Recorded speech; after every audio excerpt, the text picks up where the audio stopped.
Hello everyone, good morning. আজকের ব্লগটা একটু অন্যরকম করেই শুরু করলাম, কারণ তোমরা টাইটেল আর থাম্বনেল থেকে নিশ্চয়ই বুঝেই গেছো আজকে আমরা কোথায় যাচ্ছি। হ্যাঁ, আমরা যাচ্ছি সুভাষচন্দ্র বসুর জন্মস্থানে, যেখানে উনি জন্ম নিয়েছিলেন, সেই বাড়ি দেখতে।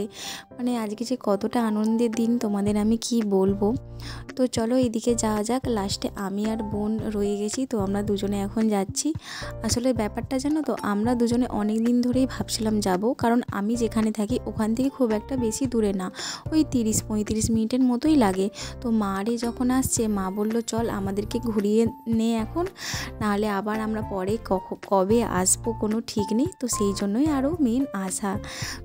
তো তোমরা এখানে দেখতেই পাচ্ছ আমরা চলে আসছি, এখানে লেখাই আছে নেতাজি বার্থ প্লেস মিউজিয়াম। চলো এইবারে ঢোকা যাক। আমরা ঢুকেও পড়েছি, প্রথমে টিকিট কাটতে হয়েছে সবার। তো এই যে এখানে দেখো নেতাজির যে ঘোড়ায় করে গেছিলেন, তো সেই ঘোড়ারই একটা স্ট্যাচু করা আছে। প্রথমে ঢুকতেই এটা তোমরা দেখতে পাবে। তো চলো আরও কিছু কিছু তোমাদের দেখাবো। আর এই যে নেতাজির একটা সুন্দর মূর্তি করা আছে, আর এখানে সবাই অনেকেই ছবি তুলছে। ওখানে উঠে আমরা আর উঠিনি। তো চলো ওনার বাড়িটা দেখানো যাক। এই যে দেখো, অনেক বড় এরিয়া নিয়ে কিন্তু বাড়িটা, ভিডিওতে তোমরা কতটা বুঝতে পারছো জানি না, অনেকটা বড় এরিয়া নিয়ে। তো আমরা এখন তো অবশ্যই বাড়ির ভেতরে ঢুকবো, আর ভেতরে কিন্তু ক্যামেরা অ্যালাউ নেই, তো তোমাদের সঙ্গে আমি ভেতরের জিনিস শেয়ার করতে পারবো না। তো চলো ভেতরে যাওয়া যাক। আর ভেতরে যে কি জিনিস দেখেছি সেটা অবশ্যই তোমাদেরকে আমি বলবো। জানো তো, এখানে যারা দেখাশোনা করছেন এত সুন্দরভাবে মেনটেন করে রেখেছেন, তোমরা আসলে কখনো যদি আসো তাহলেই বুঝতে পারবে। আর মেনটেন করে রাখাটাই অবশ্য দরকার। আর এই যে দেখো, এইটা হলো একটা মন্দির। ওনার মানে নেতাজির মা ঠাকুমারা এইখানে পুজো করতেন, ওখানে সাইডে লেখাই আছে। তো আমরা তো বাইরে চলেও আসছি। আর জানো তো, নেতাজি স্কুলে যখন ভর্তি হয়েছিলেন সেইটার সার্টিফিকেট, উনি যখন কলেজে ভর্তি হয়েছিলেন সেইটারও সার্টিফিকেট, উনি যেইসব মেডেল পেয়েছিলেন, ওনার ব্যবহার করা প্রচুর জিনিস, মানে এইসব আর কি।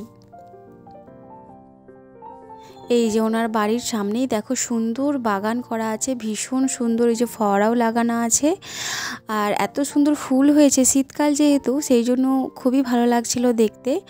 আর জানো তো, আমরা নেতাজির তলোয়ারটাও দেখেছি। আর আরও দেখেছি যে উনি যে ড্রেসটা সবসময় পরে থাকতেন, সেই ড্রেসটা যখন আমরা দেখি না, মনে হচ্ছিলো যেন উনি পুরো আমাদের সামনে দাঁড়িয়ে আছেন, পুরো আমাদের গায়ে যেন কাঁটা দিয়ে উঠছিল। মানে তোমরা যদি কখনো আসো, তোমরা নিজেরা ফিল করতে পারবে সেটা। আমরা জানো তো ঝাঁসি রানী লক্ষ্মীবাইয়েরও ড্রেস দেখেছি। তো আমরা মানে এত নিজেদেরকে সৌভাগ্য মনে হচ্ছে, কি বলবো তোমাদের। হ্যাঁ, এটা তো অবশ্যই গর্বের বিষয় আমাদের, যিনি আমাদের দেশের হয়ে এত বড় লড়াই করেছেন, যার জন্য আমাদের দেশটা স্বাধীন হতে পেরেছে, তার বাড়িতে মানে আসাটা একটা সত্যি সৌভাগ্যের ব্যাপার। আর জানো তো, উনি যেই রুমটায় জন্ম নিয়েছিলেন সেই রুমটাও আমরা দেখেছি। আসলে জানো তো, প্রতিটা রুমেরই বাইরে বাইরে লেখা ছিল উনি কোথায় পড়তে বসতেন, কোথায় ওনার অফিস ঘর ছিল, উনি কোথায় জন্ম নিয়েছিলেন, সেই জন্যই তোমাদের আমি বলতে পারছি।